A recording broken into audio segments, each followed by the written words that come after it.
¿Están todos observando la presentación? Chicos, bien. El día de hoy, con este grupo hemos terminado de estudiar a las estrongiloidiasis. Hoy nos toca ver la tricuriasis o tricocefalosis, que tiene como agente etiológico al Trichuris trichuria, o llamado también tricocéfalo. Este es un helminto que tiene como significado una voz que deriva de trico, trico que significa pelo. Es el agente etiológico, muy parecido a un pelo, o también está la tricuriasis o tricocefalosis, es una geohelmintiasis que afecta a todos los seres humanos desde tiempos muy remotos, caracterizado porque posee un gusano blanco de 3 a 5 centímetros de largo, con una parte anterior muy delgada que ocupa las 2/3 partes del parásito. Y el tercio posterior, que es más gruesito, simula un látigo. El tercio posterior, que es más delgado, simula un látigo. Por lo general, el macho también, igual que en los anteriores, presenta una curvatura y una espícula copulatriz y es mucho más pequeñito que la hembra. Tiene un tubo digestivo, un aparato genital muy desarrollado y obviamente pueden medir sus huevos hasta 25 micras de ancho por 50 de largo, son de color café con doble membrana y tapones en los extremos, lo que simula ser inclusive un balón de fútbol americano. Ese aspecto tienen los huevos de este parásito. Pero vamos a ver esto en figuras. Acá tenemos al gusano. Miren, las 3/4 partes del cuerpo están de color blanquecino, ¿no es cierto? Más engrosadas y obviamente tiene a especie como si fuese un látigo en su extremo anterior. El extremo posterior es más grueso y con curvatura y espícula copulatriz. Acá vamos a observar varios. Miren, esta es la hembra, es mucho más recta. Acá tenemos, y acá tenemos en tejidos. Justamente el Trichuris trichuria proviene del griego tricos, que quiere decir pelo, y kéfale, cabeza. Entonces, este es un nemátodo blanquecino cuyos machos pueden medir entre 2.5, hemos dicho, hasta 3.5 centímetros de largo. Las hembras son más pequeñas, son más grandes, pueden llegar a medir hasta 4.5 centímetros, 4 centímetros y medio. Acá tenemos las características bien claras. Este es el extremo donde va la boca, donde va a continuación el esófago. Luego tenemos a continuación de esto es más o menos 3/4 partes, todo lo que es extremo delgado, que se conoce como látigo, a semejanza de un látigo. Y luego tenemos la parte gruesa, donde tenemos la vulva, la vagina, el útero, los intestinos y el oviducto. En cambio, en el macho tenemos muy pronunciada la parte copulatriz, con una cloaca, un conducto eyaculador, presenta testículos, y luego tenemos la espícula. Finalmente va todo lo que semeja la parte delgada, con un tubo digestivo muy precario. Hablamos del agente etiológico. Decimos que el aparato digestivo está formado por un orificio bucal muy pequeñito acá, sin labios, con una pequeña lanceta retráctil. Le continúa el esófago, cuya porción anterior es un tubo muscular, capilar, que está circundado por glándulas unicelulares y estas glándulas tienen funciones secretoras del esticosoma. Esto continúa con todo lo que es el intestino para terminar con el ano. Luego tenemos que la boca y el esófago están en la porción delgada del parásito y la cavidad bucal es finísima, lleva el estilete aquí rotatorio que le sirve como una lancetita que le sirve al parásito para penetrar a los tejidos en la mucosa intestinal y alimentarse. Acá tenemos una hembra que no presenta esta espícula copulatoria, tampoco presenta este conducto eyaculador, ¿no es cierto? Es algo más recta, solo tiene ovarios, úteros, vagina, vulva, intestino.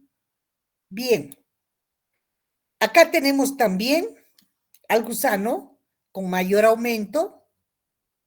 Observen acá cómo lo vemos al microscopio óptico. Aquí las características del estilete que están en la porción anterior y penetran los capilares. Los órganos sexuales y el intestino se localizan en la parte posterior del adulto. Ambos sexos tienen una sola gónada y el ano está cerca de la punta de la cola. Los machos tienen esta espícula rodeadas de cubierta y el conducto eyaculador que se une al intestino anterior. En las hembras, la vulva está cerca de la unión del esófago y el intestino. Acá vemos los huevos del agente etiológico, los huevos de Trichuris. Observen bien, con solución fisiológica y con tinción de Anthony o de Lugol, se observan como balones con la forma característica de barrilito o balón de fútbol americano. La cubierta de estos huevos consta de 3 capas. La más externa, que es la que se tiñe de marrón oscuro por la bilis que presenta el huésped. Los huevos de todas estas especies de Trichuris son semejantes y solo se diferencian según su tamaño. Pueden llegar a medir los huevos entre 50 y 55 milimicras por 20 a 25 milimicras. Estos datos son proporcionados por el CDC. Vamos a hablar ahora del agente del ciclo vital. ¿Cómo es el ciclo biológico? ¿Cuándo se inicia? Los huevos sin embrionar, estos huevos, sin embrionar, salen al exterior con las materias fecales del hombre, no infectantes. Cuando caen a la tierra húmeda, estos huevos desarrollan larvas en un periodo de 2 semanas. Esas larvas recién se desarrollan después de 2 semanas. Entonces producen los huevos que son infectantes y estos huevos permanecen embrionados en la tierra, inclusive pueden permanecer así embrionados por varios años, meses, en temperaturas que vayan desde los 14 grados hasta los 30 grados centígrados. ¿Cómo contraemos la infección? Consumiendo estos huevos, que son los infectantes, adquirimos la infección. Al ingerir estos huevos embrionados, pasan al aparato digestivo y en el aparato digestivo acá, estos huevos que pasan, van a ellos a liberar larvas en el intestino delgado. Larvas en el intestino delgado. Penetran las glándulas del Lieberkühn, pasan al colon, al intestino grueso, y viven aproximadamente 3 años. Allá en el intestino grueso pueden volver a copular estas larvas. Luego, la hembra produce huevos fértiles, mucha cantidad de huevos fértiles. Por lo general, las materias fecales del ser humano que está contaminado, infectado.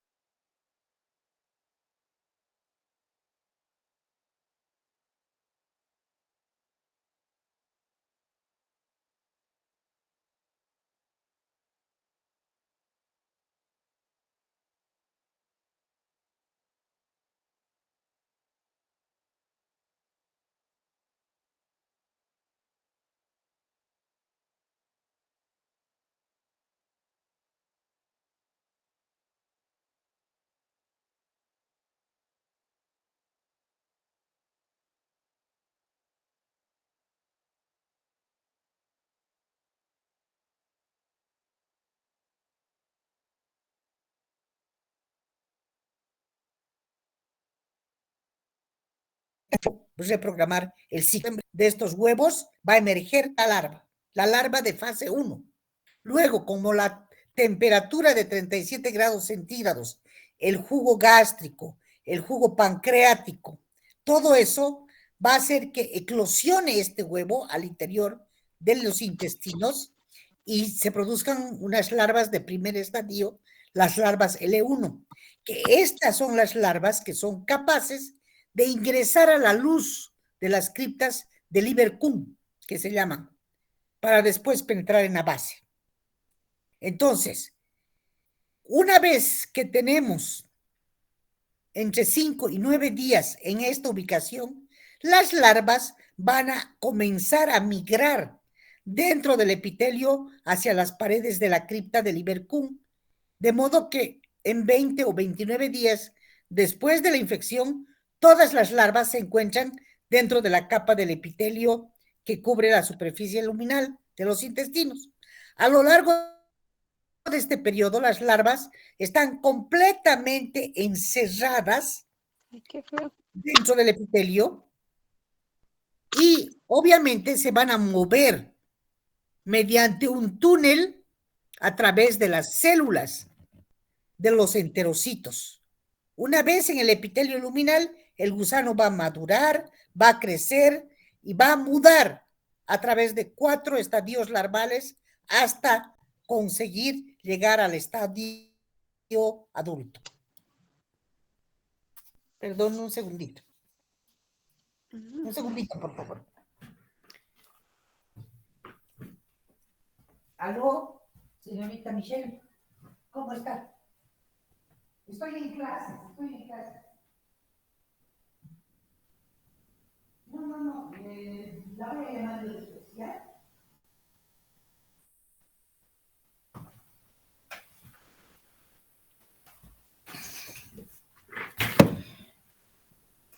Bueno, ¿dónde íbamos? Estábamos describiendo todavía el ciclo vital, ¿no es cierto?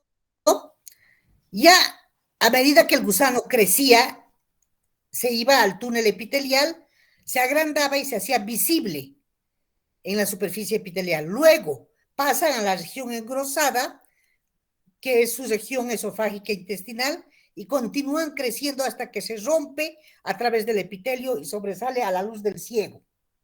Sin embargo, cuando están con las infecciones severas, el Trichuris trichuria puede colonizar también parte del intestino grueso o todo el intestino grueso hasta la región rectal. Ya en la etapa adulta se liberan en forma nuevamente, copulan en la etapa adulta y obviamente pueden volver las hembras a producir los huevos.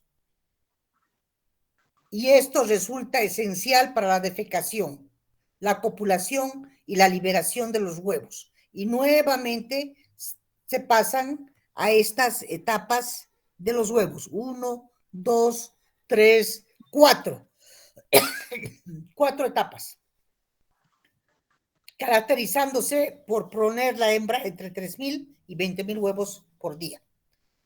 Pues hemos repetido 2 veces el ciclo. Espero que haya quedado claro. ¿Cómo es la epidemiología del Trichuris trichuria? Generalmente existe en todo el mundo. Existe en una proporción de 450 millones y 1,000 millones de casos activos. La mayor parte, eso sí, se diagnostican en niños. sobre todo en los países tropicales, donde tenemos mucha humedad, es donde se ven la mayor afectación por este nemátodo. ¿Cómo es su patología? ¿Cómo es su patogenia? ¿Qué daños produce? El daño que produce la tricocefalosis o la tricuriasis se relaciona con la cantidad de parásitos, con la cantidad de parásitos que puedan estar presentes en el intestino. Se estima, sin embargo, que una carga pequeña de gusanos no daría origen a gran sintomatología, pero sí puede causar una gran respuesta inflamatoria local con muchos edemas y muchas hemorragias. Ahora, la intensidad de estas lesiones, entonces ya sabemos que va a depender de la cantidad, de la cantidad o carga parasitaria. Y en casos extremos va a producir colitis con pérdida de sangre, va a haber prolapso rectal asociados a desnutrición. La pérdida de sangre es debida a la lesión traumática que produce este nemátodo. Alguna vez, excepcionalmente, los parásitos pueden ingresar al apéndice y pueden producir inflamación también del apéndice. Se ha visto estos casos. En el caso de infecciones severas o de infecciones con escaso número de parásitos, no hay lesiones importantes en la mucosa intestinal. En cambio, en infecciones masivas o severas, se observa mucha inflamación linfoplasmocitaria entre las criptas del Ibercum y el daño de la mucosa intestinal es grande. Cuanto mayor es la infección, aparecen los síntomas: cólicos, diarreas, que pueden llegar a producir desnutrición y anemia por la pérdida de sangre, sobre todo cuando la mucosa rectal esté inflamada, sangrante y prolapsada. En estos casos masivos en niños desnutridos y sin tratamiento, a muchos niños los ha llevado a la muerte por la anemia y las infecciones secundarias, porque es en los que principalmente se observa. Los cólicos se pueden explicar porque producen un activo peristaltismo, porque irritan los plexos nerviosos intramurales. Y la anemia va a depender del número de parásitos. Se calcula que el huésped pierde 0,005 mililitros de sangre por cada helminto. ¿Cuándo es el cuadro clínico? Las infecciones que son leves son asintomáticas, pero las infecciones graves pueden producir un dolor tipo cólico y diarrea. O sea que en la tricocefalosis masiva, en esa que tiene carga alta de estos gusanos, se produce la diarrea y la crisis disentérica a repetición, acompañada de pujo, de tenesmo, de dolores abdominales, de meteorismo, mucha propulsión hacia los gases. El prolapso rectal solamente se observa en los niños débiles y desnutridos. También se puede ver los gusanos adheridos a la mucosa rectal prolapsada en este prolapso rectal. Y obviamente se han descrito náuseas, vómitos que favorecen la deshidratación por el parásito. Además, saben que la evolución de esta parasitosis es de meses hasta años, con remisiones pasajeras de disentería. Y obviamente el dato más crónico es observar en el hemograma la anemia hipocrómica microcítica y datos también de eosinofilia elevada. Se elevan los eosinófilos. Y los niños que pueden presentar el prolapso rectal, como hemos visto en la figura. A ver, voy a volver para mostrarles el prolapso. No, acá no. Este es un prolapso, pero no estamos observándolo bien. Y a ver si creo que no tengo otra figura. Bien. Entonces, continuando con la patología, ya hemos visto que hay que ver cómo se diagnostica el parásito. El diagnóstico es importante que tome en cuenta esos aspectos que hemos mencionado, tanto clínicos como epidemiológicos.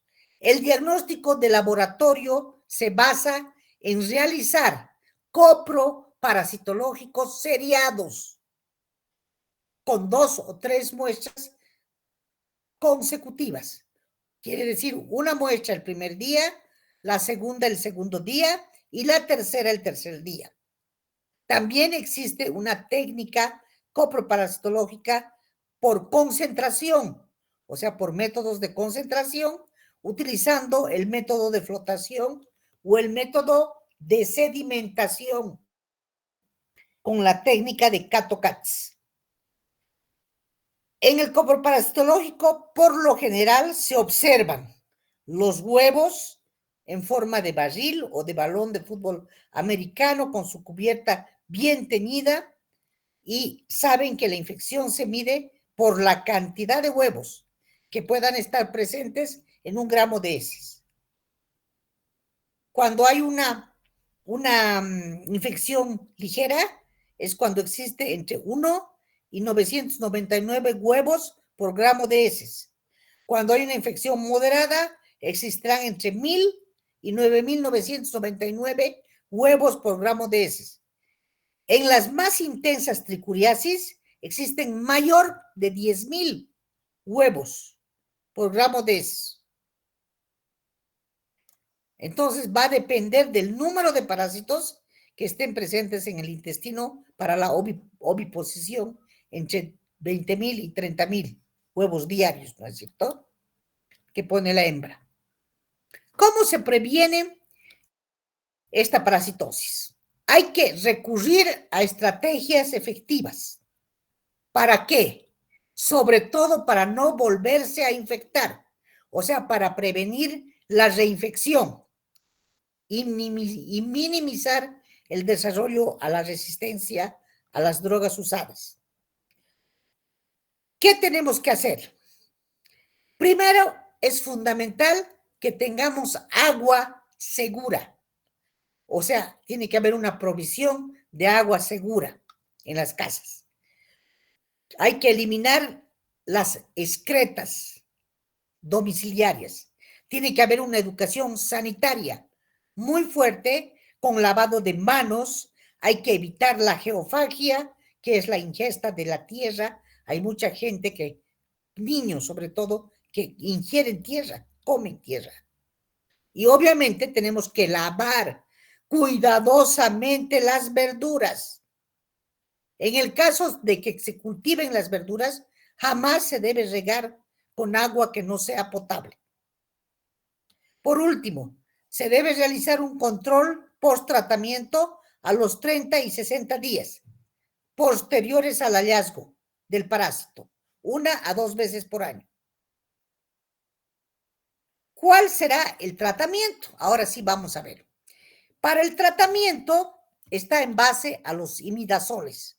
O sea, el agente de elección puede ser el mebendazol, el albendazol o el tiabendazol. Imidazoles, todos ellos. El mebendazol tiene una dosis para adultos única de 500 miligramos o dosis de 100 miligramos por 3 días. El albendazol es el que se recomienda para adultos y niños en una dosis única de 400 miligramos. También tenemos el tiabendazol,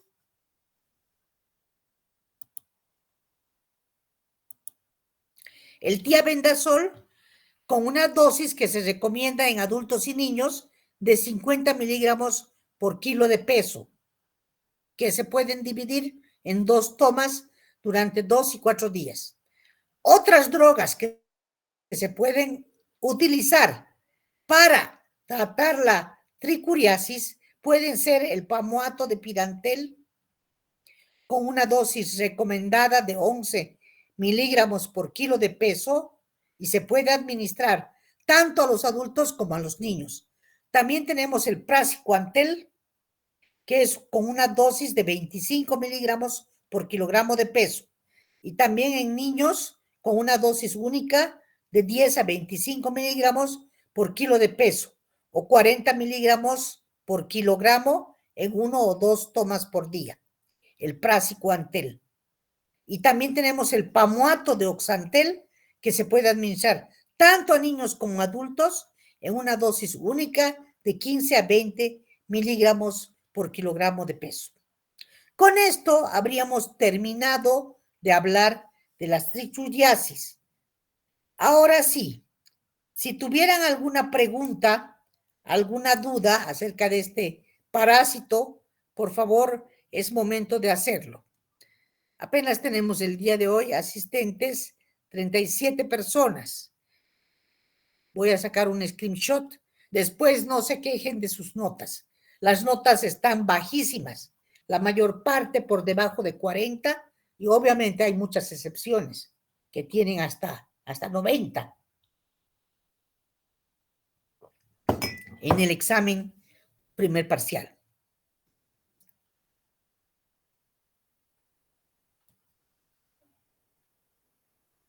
Si tienen alguna duda. Doctora, buenas tardes. Yo tenía una duda respecto a el uso de ivermectina. ¿Es recomendado en este mito? No, no está indicada la ivermectina en la tricuriasis, en otros parásitos. Generalmente la ivermectina se utilizó mucho para tratar las parasitosis en animales, pero también se utilizan para tratar los casos de filarias. Ya van a ver, cuando lleguemos a otros temas, dónde exactamente vamos a utilizar la ivermectina.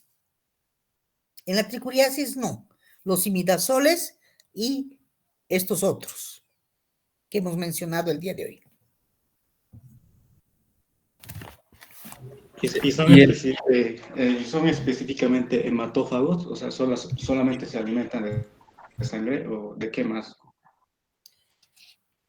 Sí, se alimentan de sangre. ¿Han visto cómo ellos tienen en su boca una especie de espícula con lo que se adhieren y extraen sangre?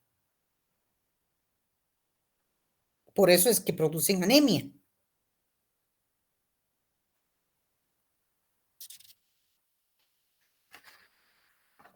¿Alguna otra pregunta?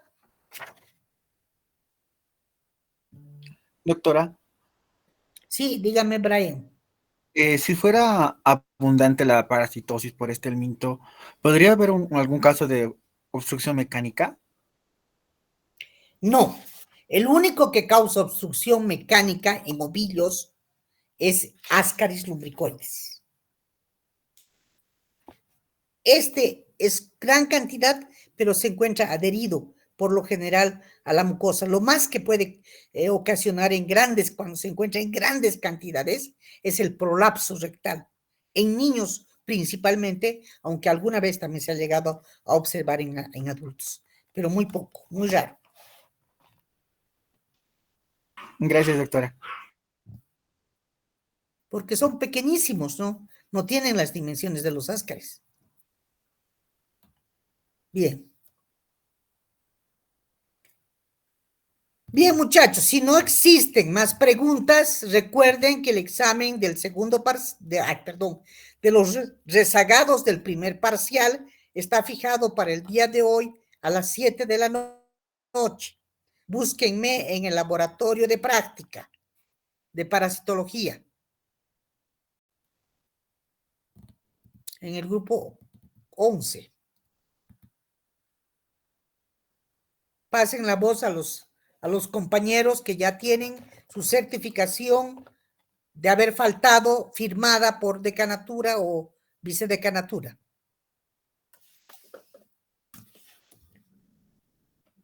Hasta luego, muchachos. Ahí vamos a quedar. Hasta luego, doctora. Hasta luego, Hasta luego, doctora. doctora. Hasta luego, chicos.